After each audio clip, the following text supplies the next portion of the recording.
I did get gender fished. I don't know what you would call it, catfished. And I want to preface the story by saying no hate, no tea, no shade. Everybody from every community deserves love. You just got to get it from somebody who wants to give it back to you and who knows what they're getting themselves into. But anyway, so back in like insert date, I don't want to give no dates. I might get myself caught up with somebody else. Anyway, I was talking to this guy. We were getting to know each other.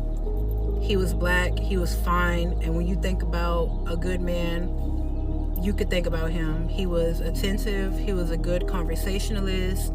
He had a kid, I have 2 kids. He was smart, he knew how to spark my interest, he knew how to leave a little mystery. Everything was going pretty good. Well, for our first date, we went out to dinner. It was a nice steakhouse, everything went good. He ended up, he went back home, I went back home. I live like 40 minutes away from Houston. He lived in Houston. Not that that matters, but yeah, we ended up just going home. So, when we first started talking, you ask the usual questions. Do you still fuck with baby daddy? Do you still fuck with baby mama? When he asked me, I let him know that, me and my baby dad are cordial. We're still, friends, but it's really nothing more than a co-parenting situation. Now, when I asked him, does he still fuck with baby mama? He was real quick to be like, nope, don't talk to her at all anymore. So, I'm gonna take his word for it. I liked him so far. I thought he looked good. I thought he had it going on. So you tell me you don't fuck with baby mama, I'm gonna take that and I'm gonna sprint with it. So yeah, we kept on talking, and when you're talking to somebody and you kind of just got that feeling like, ooh, we're gonna end up together. I was feeling that. Very much was feeling that. He was an amazing guy, like through and through. No hate, no tea, no shade. All right, so anyway, second date rolls around, and this time he's invited me over to his house for a movie, which I was 100% down for. So I get to his house, we get comfortable on the couch. He wasn't suggestive of anything, you know what I mean? He wasn't pushy, he wasn't asking for it, he wasn't like overly flirting. It was just like a chill little movie date, like real innocent, real cute. We ended up watching about 2 movies, and by that point, straight up, we're grown. If he wanted it, he could have got it, but he wasn't suggesting it, so obviously I'm gonna about it. I ended up driving back home. He was already at home. We kept on talking, things were still good. We just kept on talking like people who are getting to know each other, getting ready to date would. So a little while after that, we ended up meeting up at Herman Park. We went for a walk, so obviously I had on tennis shoes, right?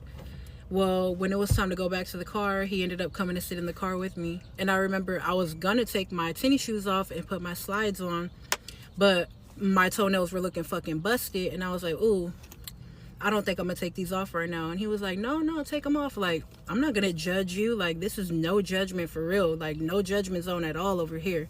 And I was like, in my mind thinking, it wasn't that crucial, but damn, like, I know he ain't judging me by no means.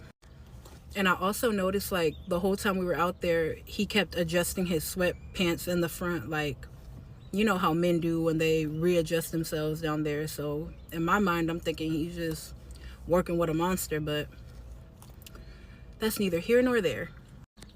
So anyway, that little date came and went, and our next date was back at his place, nighttime.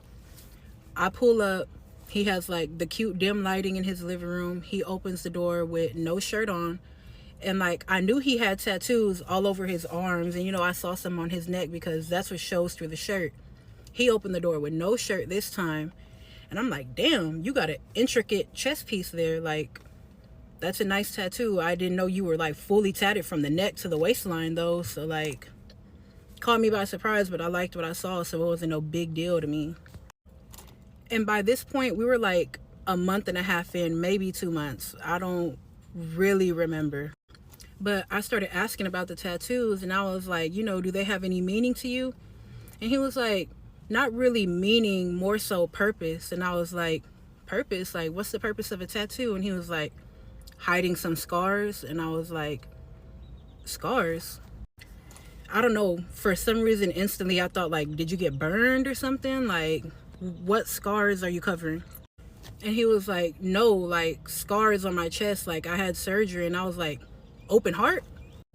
So I'm thinking like he had open heart surgery, and he was like, no, not that kind of scar on the chest. He was like, I had something removed. And I'm like, all right, you're like playing around too much, you're beating around the bush, like tell me what you did, like what are you covering up?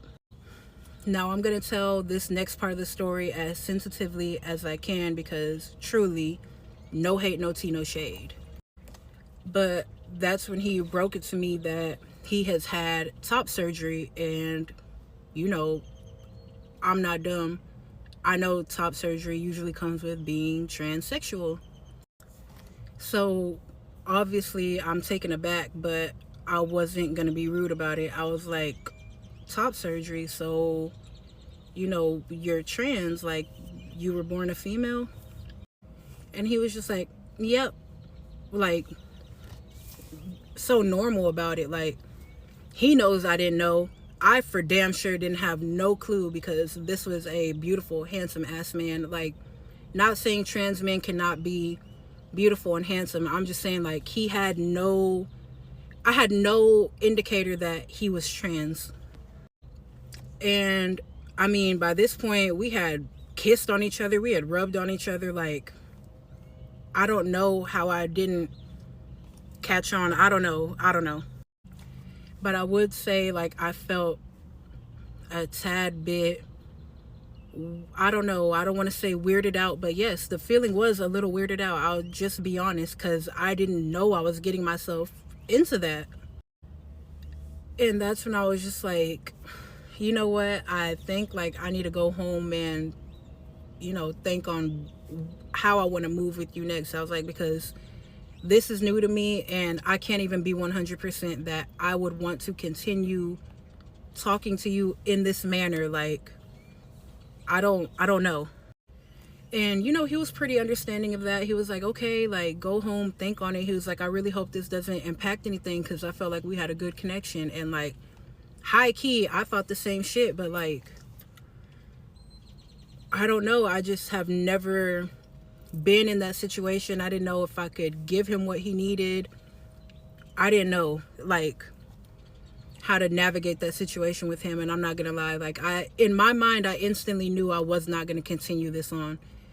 I didn't want to give him the impression of leading him on, but I also didn't want to straight up be rude and be like, oh no, I'm not doing this with you.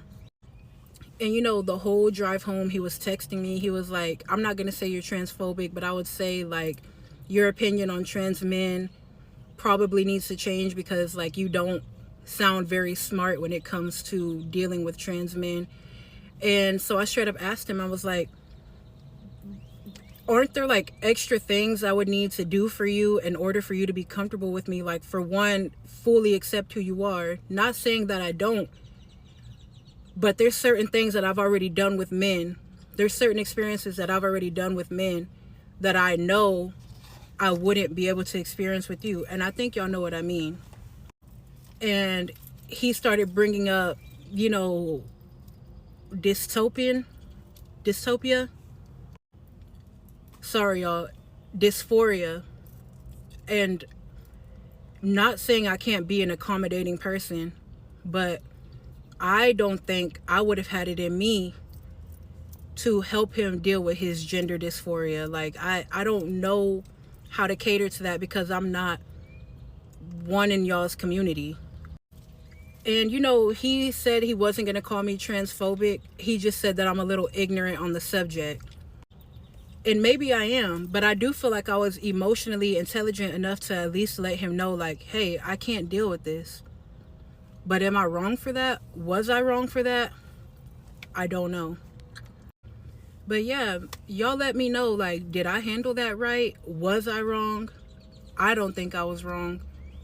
But, I mean, he blocked me on everything before he gave me a good lecturing. Well, after he gave me a good lecturing, so